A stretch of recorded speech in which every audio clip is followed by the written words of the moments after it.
So I went to Yosemite, the most beautiful one place in the world. Go there in August. I won't be there. And they gave me this paper brochure that had a map on it, and the map was pretty much useless. It had a dark green background with a dark brown road and little tiny itsy bitsy arrows for the one-way roads, which they have two major ones. And now you may not be aware of it, but paper is made from dead trees. So they got to drive up the mountain, and they're spewing diesel fumes, and then they got to cut down the trees and ship them back down the mountain, and they're spewing more diesel fumes, and then they take them to the sawmill, and the sawmill chops them up, and then they send them over to the paper manufacturer. Now the second part of this is they got to bleach the paper in order to make the pretty pictures. So in order to do that, you got to kill critters, nasty little varmints. And they're normally running herds, but they pen them up like cows. It's kind of gross. And when they're ready to get the bleach out of them, they grab them by the neck, take a pin, and pop them in the belly. All the bleach spews out, and then they wring them out to get the last bits. And it's just plain wrong. Think about that the next time you clean the John. Now, this is all really unnecessary because they could use a QR code to the PDF. And anybody can use a QR code. Everybody got a phone, and then you just zappy zappy. A 3-year-old can go zappy zappy, so it's kind of silly. Now, if you do that, you save millions of trees and 100 millions of critters because it takes 5 critters to make 1 gallon of bleach. And where you're asking yourself, how are we going to fix this? Well, it's not very difficult. There's these people. They're called hippies. They're real friendly people because they have nothing to do and they don't want to work because they don't want to work, and they sit around a day and drink coffee. Now the coffee they're drinking is from South America and it's organic, so they have to ship that up to Portland, spew and diesel fumes, and then they got to use a truck, and they take the truck to the coffee shop and they sit there and they drink coffee all day and they talk about stuff. Oh, they love to talk. There's a dude down south in South America who stands up to a corrupt government, which is probably socialist or communist. So he gets himself thrown in jail. So they'll talk about how horrible that is for days, but they won't go break him out.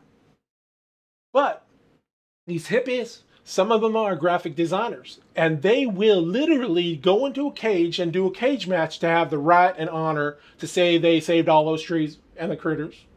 See, the reason why they'll do that is that they will be able to go in a coffee shop and say they saved millions of trees and all those critters. And they will get cappuccinos out the wazoo. And of course some dope. And if they're a dude, the babes will be all over them.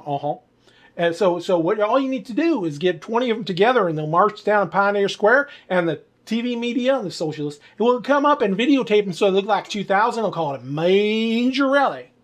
So that would be the easiest and fastest way to do it. So there's this dude and his babe. By the way, babe means nondescript female person in somethingese. And he goes up to Ranger Rick and says, "Kung Pao Chicken." And Ranger Rick goes, "Wah, wah, wah, wah, wah," because everybody thinks we sound like John Wayne.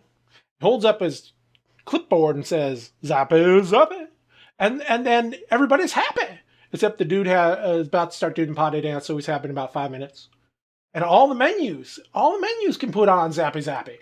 They can take all his money, they put it into killing trees, and they can put all the roads on there so that Wi-Fi everywhere, so that everybody can navigate and they can call somebody instead of having to run around for them for a couple hours because they only have cell reception next to the village store. And for some bizarre reason, they have Wi-Fi up at Vernal Falls. I don't understand that one. And all they have to do is put up Wi-Fi and everybody's zappy zappies. You go into the Yosemite Lodge and have dinner. Well, they put menus up and they made them back when they made the menus, and that was it. So you got to go up and look and see what they got. Well, you can zappy zappy on the front door and walk through and bang your head on the second door while you're looking at the menu. And then you don't have to go look and see what they got. You got it right in front of you. It doesn't make revolutionary idea. And they don't have to do it just in Yosemite. They can do it in all the national parks. Think out how many pieces of paper that are used as tissues in Washington, D.C. from everybody who goes through it. You know, you go up to Liberty Bell, zappy zappy. You go to a battlefield from the Revolutionary War like Waterloo, and you go zappy zappy. This makes so much sense. It'll be so much easier for everybody, and everybody be happy. The Ranger Rick, he can go do something else because he's not sitting there saying Kung Pao Chicken to people, and he doesn't even know what it says. After we get this problem solved, we'll go ahead and set the critters free. And we'll go ahead and drop them into Colombia. But before they do that, we'll go ahead and teach them how to sniff out cocaine. And then we'll teach them how to attack the people who are near the cocaine. And then after they kill off all the people making cocaine, they'll just be able to roam free in the jungle. Then again, they might start attacking the Colombians, but it's not our country, so who cares? So if you could fix this problem, I really appreciate it. Zappy, zappy! This has been a Poofy Hair production.